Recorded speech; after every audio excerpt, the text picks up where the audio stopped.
Finding affordable housing on Kepler Station required either connections in high places or a willingness to overlook minor details like questionable structural integrity and neighbors who might be fugitives from 6 different star systems. Jake Morrison had neither connections nor standards, which explained how he'd ended up signing a lease for half of a duplex in the station's multicultural district without bothering to research what species his neighbor might be. The duplex itself was a testament to architectural compromise, designed to accommodate the housing needs of various species while maintaining enough standardization to pass safety inspections. Jake's half featured human standard gravity, atmospheric composition, and the kind of utilitarian fixtures that suggested the previous tenant had cared more about functionality than aesthetics. The shared wall was soundproof to interstellar standards, which meant he could occasionally hear movement from the other side but nothing that qualified as actual noise.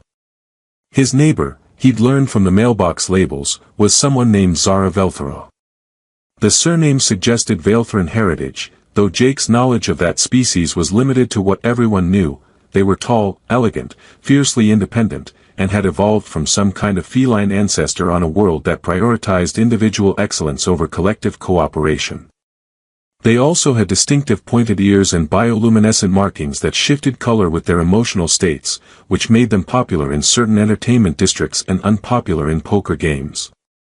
Jake's interactions with his neighbor had been limited to polite nods in the hallway and one incident where she'd borrowed his plasma torch to fix what sounded like a catastrophic failure in her hydroponic garden. She'd returned the tool cleaned and calibrated better than it had been when she borrowed it, which suggested either impressive technical skills or a cultural obsession with returning things in better condition than you'd found them. Zara's probably a xenobotanist, Jake had explained to his friend Marcus during their weekly call. Half her place sounds like a greenhouse, and the other half sounds like a chemistry lab. Very quiet, very professional, completely mind her own business. Lucky you, Marcus had replied from his cramped quarters in the human residential sector. My neighbor plays Centauri opera at volumes that violate several peace treaties. Jake's daily routine involved repairing malfunctioning technology for anyone willing to pay his rates, which on Kepler Station included everything from coffee machines that had achieved consciousness to navigation computers with terminal depression. It was honest work that paid enough to cover rent and food, plus the occasional upgrade to his equipment when a particularly lucrative job came through. 3 months into their cohabitation, he began noticing changes in Zara's routine. Her normally precise schedule, hydroponic systems activated at 0600, shower running at 0630, departure for work at 0700, became erratic. He'd hear her moving around at odd hours, sometimes pacing with enough intensity to create vibrations in the shared wall. Maybe she's working on a big project, he'd rationalized, until the night he heard what sounded like furniture being rearranged at 3 in the morning. Then rearranged again an hour later. Then again. His research into Veltheran behavior patterns yielded frustratingly vague results. Most databases classified Veltheran biological information as culturally sensitive, with access restricted to medical professionals and cultural liaisons. What he could find suggested that Veltheran social behavior was highly structured and private, with certain biological processes considered too personal to discuss with outsiders. They're very secretive about their life cycles, explained Dr. Sarah Kim, a xenobiologist he'd contacted for advice. Veltheran culture places enormous emphasis on self-sufficiency. They consider asking for help with biological processes to be deeply shameful. What kind of biological processes? The kind that human databases aren't cleared to discuss in detail. Let's just say they have seasonal cycles that can be intense. Jake had been pondering this cryptic information when he returned home from a particularly challenging repair job, a meditation pod that had somehow become stuck in a permanent state of existential angst, to find his apartment vibrating. Not the gentle vibration of normal neighbor activity, but sustained tremors that suggested either construction work or someone throwing themselves against walls with considerable force. The sounds coming through the supposedly soundproof barrier were definitely Veltheran, but spoken with an urgency that made Jake's universal translator stutter as it tried to process emotional context it wasn't designed to handle. He stood in his living room, toolkit still in hand, listening to what sounded like his extremely private, self-sufficient neighbor having some kind of breakdown on the other side of the wall. "Zara," he called out, feeling foolish but concerned. "Are you okay over there?" The response was a stream of Veilthrin that his translator could only partially parse, something about fire and binding and ancestors he didn't understand. Her voice carried notes of distress that transcended language barriers, the kind of sound that activated every protective instinct evolution had hardwired into social species. Jake dropped his toolkit and headed for the front door, realizing that whatever was happening to his neighbor had moved beyond the realm of minding your own business, into territory that required either medical intervention or at least checking to make sure she wasn't dying alone. The hallway between their front doors seemed much longer than usual as he walked to her entrance and knocked with what he hoped was the appropriate level of concerned neighbor urgency. "Zara? It's Jake from next door. I heard sounds that suggest you might need help." The door opened partially, held by a security chain, and Zara's face appeared in the gap. Her bioluminescent markings were blazing with patterns he'd never seen before, shifting between deep red and electric blue with an intensity that was almost painful to look at directly. Her pupils were dilated, and her normally perfect composure had been replaced by something that looked like barely controlled panic. "Jake," she said, her voice rough with exhaustion, "you need to leave. Now. Please. Are you hurt? Do you need medical assistance? I need." She paused, her markings flaring brighter as she struggled with words. "I need you to forget you heard anything. This is private Veilthrin business." Another wave of vibration shook the wall behind her, and Jake realized she was trembling with the effort of maintaining the conversation. "Zara, whatever's happening, you don't have to deal with it alone. I might not understand Veilthrin culture, but I understand when someone needs help." She stared at him through the gap in the door, her expression cycling through emotions his translator couldn't begin to interpret. Finally, she closed her eyes and spoke with the tone of someone making a decision that violated everything she'd been taught about proper behavior. "Jake Morrison," she said carefully, "what do you know about Veilthrin binding season?" "Absolutely nothing," he admitted. "But I'm a fast learner, and I've got nowhere else to be." The door closed for a moment, and Jake heard the sound of security chains being released. When it opened again, Zara stood there in clothing that looked like she'd been wearing it for days, her markings still blazing with that uncomfortable intensity. "Come in," she said quietly. "But understand that what you're about to learn cannot be shared with anyone. Ever."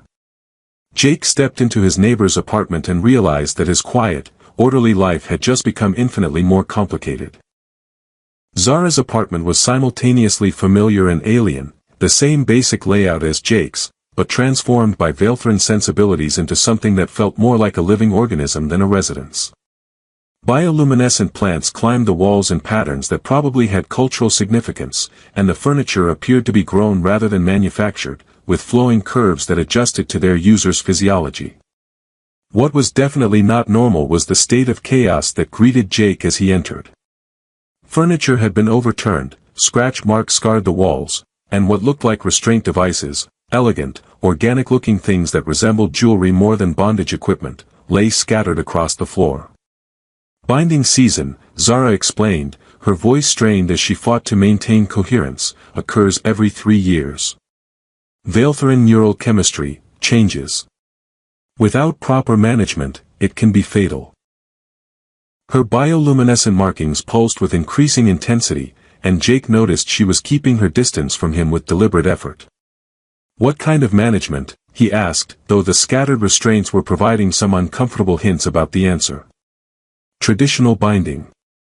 Physical restraint to prevent self-harm during the neurochemical cascade. Usually performed by family members or trained partners." Her laugh was bitter. "My family is on Veilthra Prime, and I have no binding partners on this station." As if to emphasize her point, Zara's legs buckled, and she caught herself against the wall. Her markings flared bright enough to cast shadows, and she made a sound that was part growl, part whimper. "How long does this last?" Jake asked, moving toward her instinctively. 3 days. Maybe 4. She held up a hand to stop his approach. Jake, you don't understand. During binding season, Veilthrin consciousness becomes fluid. We lose individual awareness, become part of the species' mind. Without restraint, we can injure ourselves or others. So you need someone to tie you up for 3 days. The binding is sacred. Ritual. It requires. She paused, searching for words while fighting another wave of whatever was affecting her, trust. Intimate trust. The binding partner must maintain emotional stability while the bound individual surrenders control. Jake looked around the devastated apartment, then at Zara, who was clearly fighting a losing battle against her own biology. Okay, he said. What do I need to know? Jake, no. You don't understand what you're offering. Binding partnership creates permanent emotional connections. It's not something Veilthrin do casually. And what happens if you don't have a binding partner? Zara's expression was answer enough. The alternatives were apparently worse than permanent emotional connection with her human neighbor. Right, Jake said, rolling up his sleeves with the determination of someone who'd spent years solving problems he didn't fully understand. Emergency Xenobiology tutorial. How do we do this safely? The next hour was arguably the most surreal educational experience of Jake's life. Zara, fighting waves of delirium, attempted to explain Veilthrin binding techniques while Jake took notes on his tablet and tried not to think too hard about the implications of what he was learning. The restraints must be. She paused as her markings flared again, comfortable but absolute. Veilthrin's strength increases dramatically during season. Standard restraints won't hold. Jake examined the scattered binding equipment, elegant constructions of what looked like living metal that could apparently adjust to their subject's physiology while remaining stronger than anything in his toolkit. These are Veilthrin made, Zara continued, her voice becoming more distant. Designed for our anatomy. They should work on any humanoid species, but... She looked at him with an expression that was part gratitude, part terror. Jake, once the binding begins, I won't be entirely myself. You'll need to monitor my vital signs, provide food and water, and maintain physical contact to regulate my bioelectrical patterns. Physical contact. Skin contact. Veilthrin neural chemistry requires grounding through another consciousness. Without it, the feedback loops can cause permanent damage. Jake was beginning to understand why Veilthrin culture considered this information too sensitive for casual sharing. The binding process wasn't just medical necessity, it was an intensely intimate ritual that required absolute trust between participants. Zara, he said carefully, I need you to know that I'm going to help you through this, but I also need you to know that I understand the boundaries. This is medical assistance, not anything else. Her relief was visible in the way her markings dimmed slightly. Yes. Medical assistance. Thank you, Jake Morrison. You are saving my life. The binding process itself was more complex than Jake had anticipated. The Veilthrin restraints required specific placement to avoid nerve damage while ensuring complete immobilization. Zara guided him through the procedures while she still had the coherence to do so, her instructions becoming increasingly fragmented as her condition progressed. Arms first, she managed, holding out her wrists. The neural inhibitors must engage before the full cascade begins. Jake attached the restraints with the careful precision he usually reserved for delicate repair work, monitoring Zara's biosigns through the built-in sensors that provided real-time feedback about circulation and nerve function. Legs now, she whispered, her voice already taking on a distant quality that suggested she was losing connection with individual consciousness. And Jake. Thank you. For not running away. Where would I run to, he replied, securing the ankle restraints with movements that were becoming practiced. You're my neighbor. This is what neighbors do. As the final restraints engaged, Zara's entire body relaxed into a state that was part unconsciousness, part meditation.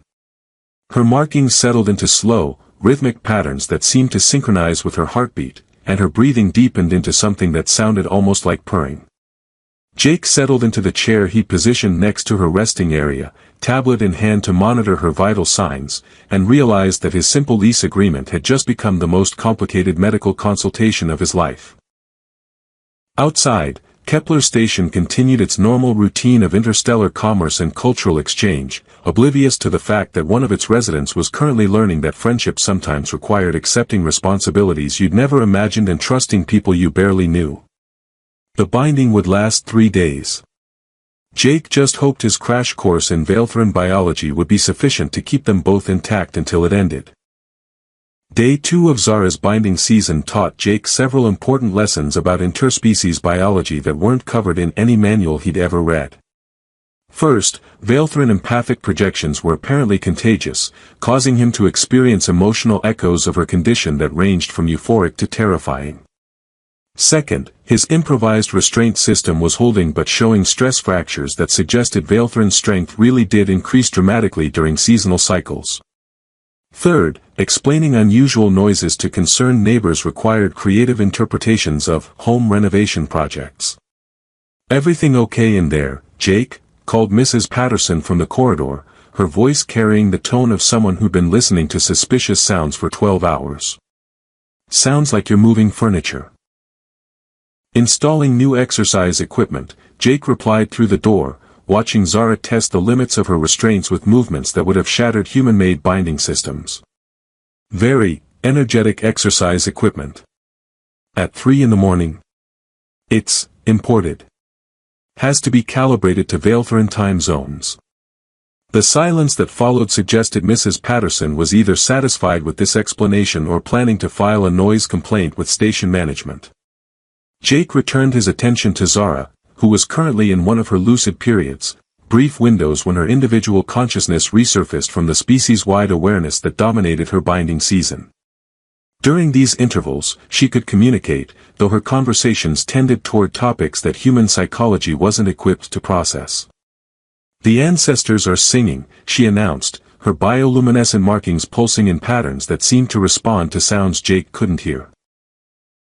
"They're discussing your worthiness as a binding partner. What's the consensus?" "Mixed reviews.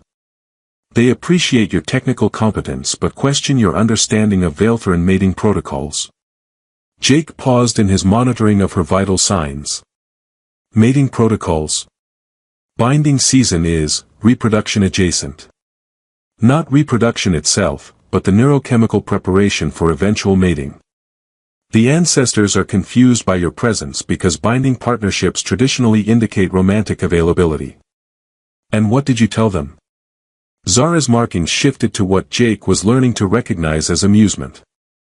"I told them that humans make excellent emergency binding partners because you approach biological crises like technical problems. Very reassuring to the unconscious mind. Glad I could help with your ancestral PR situation." "Jake," she said, her voice becoming more serious as another wave of the season approached, "I need to warn you about the next phase.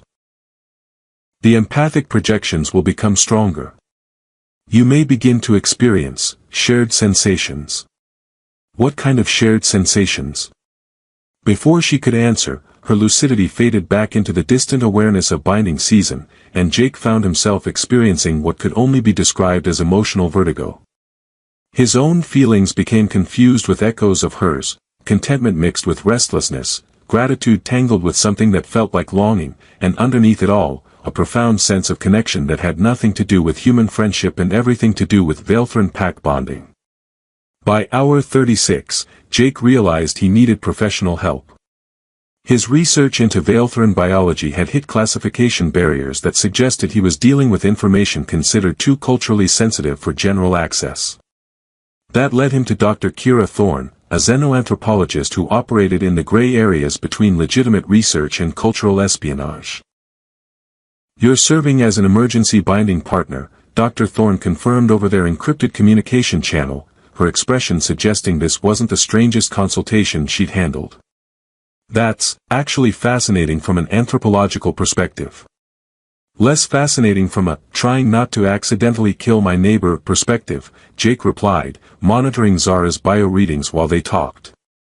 "Her empathic projections are affecting my emotional state, and I'm not sure if that's normal or dangerous.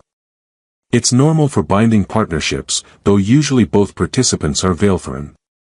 You're essentially serving as an emotional anchor while her consciousness merges with species memory. The shared sensations help regulate her neural chemistry. And the physical contact requirement? Veilthrin bioelectricity requires grounding through skin contact with another sentient being. Usually family members or romantic partners. You're providing the neural stability she needs to prevent feedback loops that could cause permanent brain damage. Jake looked at his tablet, which was displaying Zara's vital signs in real time. Her neural activity was cycling through patterns that resembled REM sleep, meditation, and something that his medical scanner couldn't identify. Dr. Thorne, is there anything I should know about long-term effects of serving as a binding partner? For her or for you? Both. Dr. Thorne was quiet for a moment, consulting databases that Jake suspected contained information he wasn't clear to access. Veilthrin binding partnerships create permanent empathic links. Not telepathy, but enhanced emotional awareness between the participants. It's usually considered a positive development, but it does mean your relationship with Zara will be different after this. Different how? You'll be able to sense her emotional state from across a room. She'll know when you're stressed, happy, or facing problems. Binding partners often become lifelong friends, though the intimacy level can be intense for humans who aren't accustomed to empathic connections. Jake considered this information while adjusting Zara's restraints to accommodate another surge of increased strength. The idea of permanent emotional connection with his neighbor should have been alarming, but the empathic echoes he was already experiencing suggested it might not be entirely unwelcome. How much longer will this last? He asked. Binding season typically runs 72 to 96 hours, depending on how long she's been suppressing the cycles. First-time binding partnerships sometimes extend the duration because the neural chemistry has to adapt to an unfamiliar anchor. As if summoned by their conversation, Zara surfaced into another period of lucidity, her markings brightening with awareness. Jake, she said, her voice clearer than it had been in hours, how are you managing the empathic feedback? It's interesting. Like having emotions that aren't entirely mine. That will fade once the season ends, though some residual connection will remain. She studied his face with the intensity that suggested she was reading emotional information he wasn't aware he was projecting. Are you uncomfortable with the intimacy? Jake considered the question while monitoring her biosigns. The truth was that the empathic connection felt natural in a way that surprised him. Zara's emotional landscape was complex and beautiful, full of depths that casual acquaintance had never revealed. No, he said honestly. It's different, but not uncomfortable. Though I should probably warn you that human emotional patterns might be as strange to you as yours are to me. Her laughter was musical, carrying harmonics that seemed to resonate in his own chest. Jake Morrison, your emotional patterns are refreshingly straightforward. Most humans I've encountered project layers of social deception. You broadcast sincerity with such clarity it's almost shocking. Is that good or bad? For a binding partner, it's perfect. Emotional honesty makes the anchoring process much more stable. As her lucidity faded again, Jake settled back into his monitoring routine, realizing that whatever their relationship had been before binding season, it was transforming into something deeper and more complex. The empathic echoes flowing between them carried information that casual conversation could never convey: trust, gratitude, growing affection, and underneath it all, the recognition that they were creating something unprecedented between their species.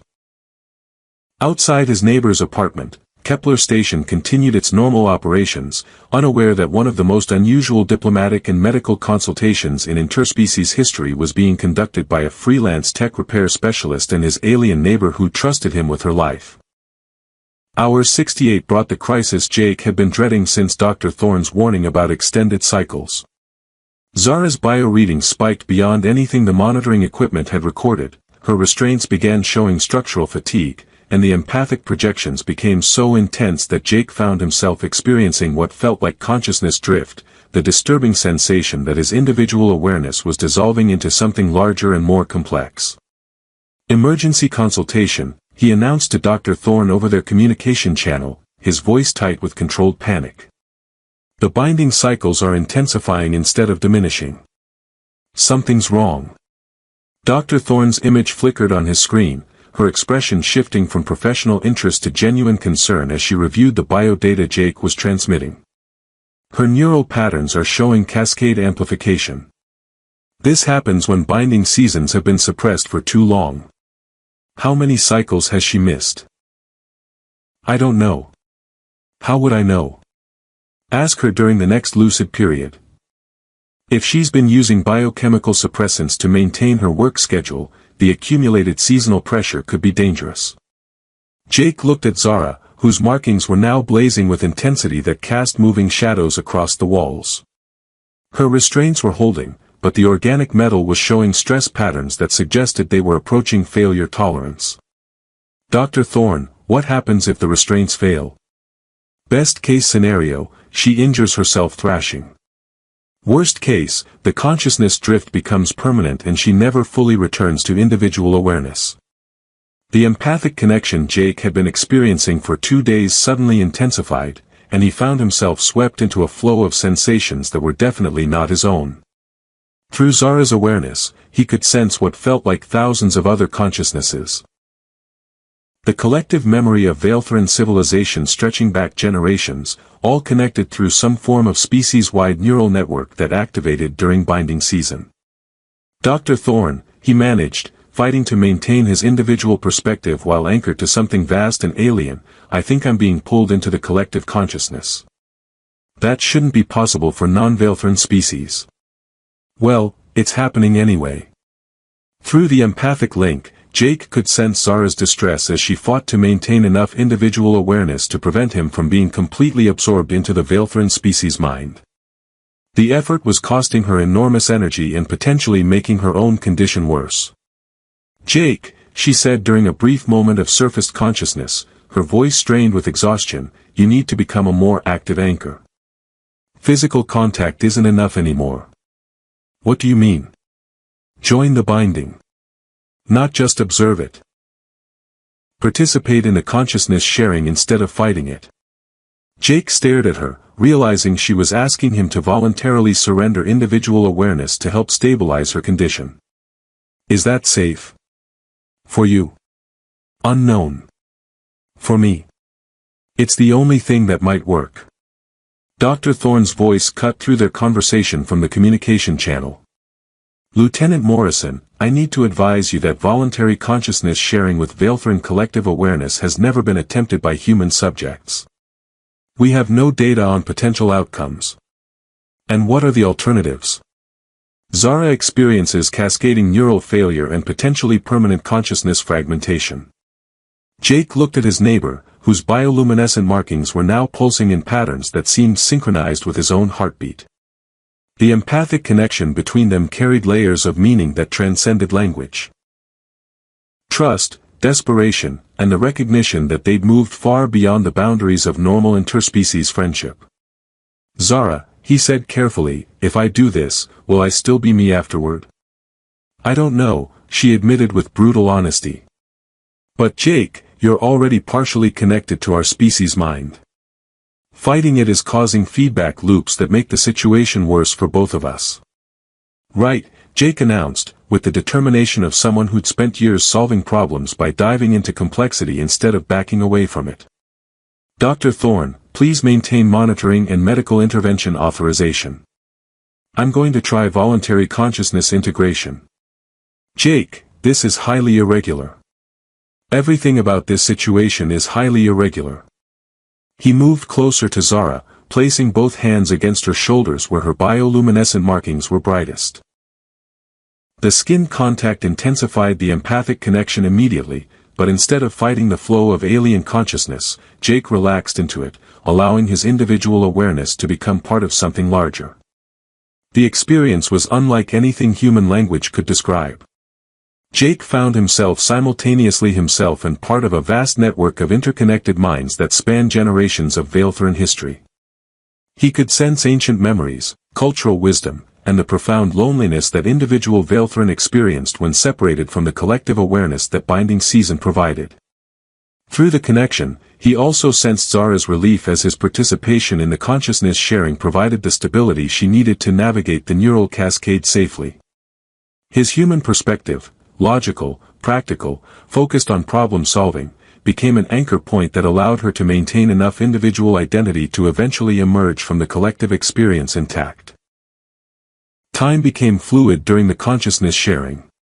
Jake was vaguely aware of Dr. Thorne monitoring their vital signs and providing medical support, but his primary focus was maintaining the empathic anchor that kept Zara connected to individual awareness while allowing both of them to participate in the species-wide consciousness that Binding Season accessed.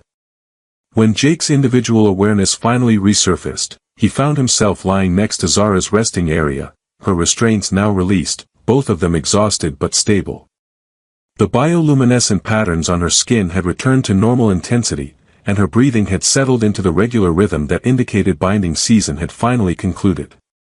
"Jake," she said softly, her voice carrying new harmonics that seemed to resonate in his own chest, "are you all right?"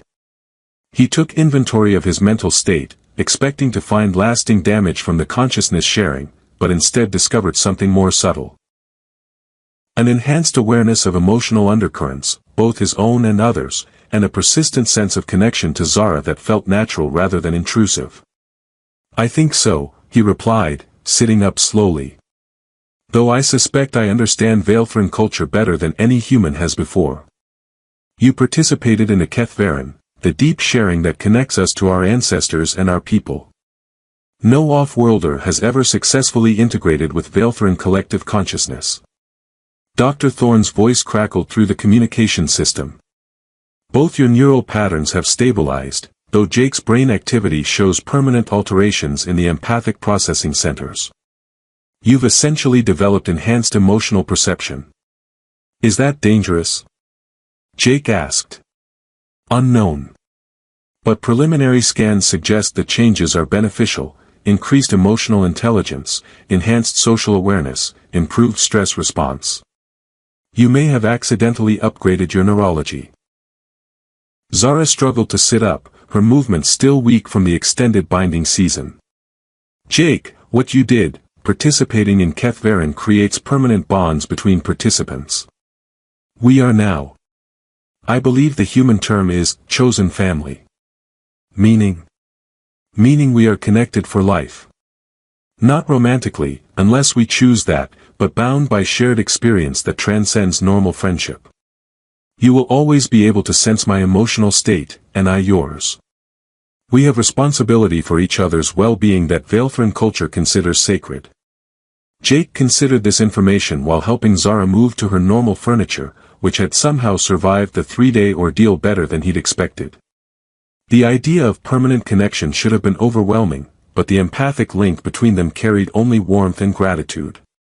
"How do you feel about that?" he asked. "Honored. Grateful. Slightly terrified that I've accidentally bound my neighbor into Valetheran family obligations he never asked for." Jake laughed, realizing that the emotional resonance between them made communication easier rather than more complicated. He could sense her genuine concern and her underlying relief that the Binding Season had ended successfully. "Zara, 3 days ago I thought the most complicated part of our relationship would be splitting utility bills. Now I've got enhanced empathic abilities and permanent family bonds with my alien neighbor. I'd say we've moved well beyond normal neighborly arrangements. Are you angry? Are you kidding? I just participated in consciousness sharing with an entire civilization. That's the kind of experience people write xenoanthropology papers about. Though I should probably update my resume under special skills." Over the following weeks, Jake discovered that the changes to his neurology were indeed beneficial. His empathic awareness made him better at reading clients' actual needs versus their stated problems, His enhanced emotional intelligence improved his social interactions across species lines, and the permanent connection to Zara provided a form of companionship that was deeper than anything he'd experienced with other humans. Zara, meanwhile, began teaching him more about Veilthran culture, sharing traditions and perspectives that were normally reserved for family members. Their duplex became an informal cultural exchange center, with Jake learning Veilthran meditation techniques while Zara discovered the therapeutic benefits of human comfort food and terrible movies. "Station management wants to interview us," Zara announced one evening, reviewing messages on her communication device. "Apparently, our unusual noise levels during my binding season have generated reports, and they want to understand what happened." "What do we tell them?" "The truth. That you served as an emergency binding partner and probably prevented a medical crisis that could have required evacuation of half this residential section." "Will that get us in trouble?" Zara's bioluminescent markings shifted to patterns Jake had learned indicated amusement. "Jake, you successfully managed a Veilthran binding season using improvised techniques and emergency consultation. Station Medical is going to want to study our case for their xenobiology protocols. We're probably going to become a footnote in first aid manuals." 3 months later, Jake stood in the Joint Medical Center's lecture hall, addressing a mixed audience of human and alien medical professionals about emergency interspecies care. His presentation, titled Improvised Binding Partnership, a case study in cross-species emergency medicine, had become required reading for station medical personnel. The key insight, he explained to the assembled medical staff, is that biological crises don't respect cultural boundaries. When someone needs help, you provide it using whatever resources and knowledge you have available, then figure out the proper protocols afterward. In the audience, Zara nodded approvingly, her markings bright with pride and affection that Jake could sense through their permanent empathic connection. Their relationship had evolved into something unprecedented, chosen family members from different species, bound by shared experience and mutual care that transcended the normal boundaries of friendship. "Questions?" Jake asked the audience. Dr. Thorne raised her hand. "Mr. Morrison, would you recommend consciousness sharing as a standard treatment for extended binding seasons?" "Only in emergency situations with proper medical monitoring," Jake replied. "And only if the anchor partner is willing to accept permanent neurological changes and lifelong empathic connection with the patient." "Would you make the same choice again, knowing the consequences?" Jake looked at Zara, their empathic link carrying layers of shared experience, mutual support, and deep affection that had enriched both their lives immeasurably. "Absolutely," he said. "Though next time, I'm negotiating hazard pay for accidental family acquisition." The audience laughed, and Jake realized that his journey from simple neighbor to emergency medical consultant to chosen family member represented exactly the kind of unexpected cooperation that made diverse communities like Kepler Station possible. Sometimes the most important relationships began with someone needing help and someone else being willing to provide it, regardless of how complicated or unfamiliar the circumstances might be.